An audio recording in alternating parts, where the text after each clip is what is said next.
আসসালামু আলাইকুম প্রিয় শ্রোতারা। আশা করি আপনারা সবাই ভালো আছেন। আজ আমি আপনাদের শোনাতে যাচ্ছি বিশ্বকবি রবীন্দ্রনাথ ঠাকুরের একটি হৃদয়স্পর্শী গল্প, কাবুলিওয়ালা। চলুন শুরু করা যাক আজকের গল্প। কলকাতার এক শান্ত পাড়ায় বাস করতেন এক লেখক এবং তার ছোট্ট মেয়ে মিনি। মিনি ছিল খুব চঞ্চল আর কথা বলতে খুব ভালোবাসত। একদিন তাদের বাড়ির সামনে এসে দাঁড়াল এক লম্বা দাড়িওয়ালা মানুষ।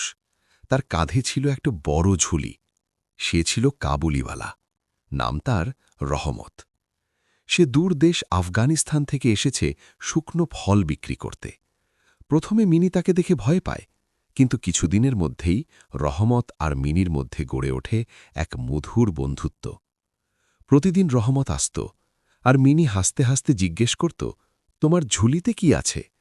রহমত মজা করে বলত, হাতি আছে। এভাবেই চলতে থাকে তাদের মজার সম্পর্ক। একদিন হঠাৎ একটি ঝামেলা ঘটে।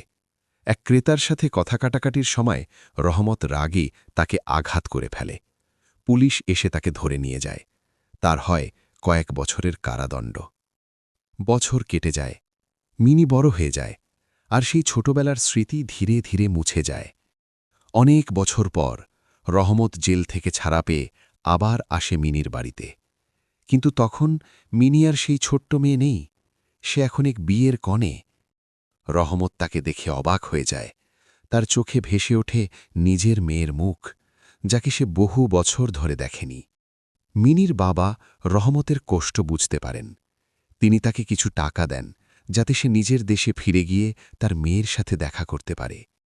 এই গল্প আমাদের শেখায়, মানুষের ভালোবাসা, সম্পর্ক আর অনুভূতি কখনোই সীমাবদ্ধ নয়। দেশ, ভাষা বা সময় কিছুই এই বন্ধনকে আটকাতে পারে না। আশা করি আজকের গল্পটি আপনাদের ভালো লেগেছে।